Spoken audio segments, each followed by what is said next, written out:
Hi, I'm Ryan Luthi with Blue Door Real Estate, powered by eXp Realty, and today I'm gonna be busting some myths.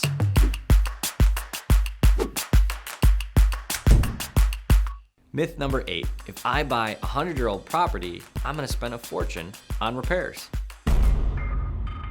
It seems like a lot of people are scared away from 100-year-old properties because they're old and they look it. The key to remember is we have an inspection and 1 or 2 walkthroughs with an experienced agent who knows the local market and who can help identify the age of appliances, the age of your roof. If we analyze those and we plan ahead, then we're in pretty good shape to be protected in the future.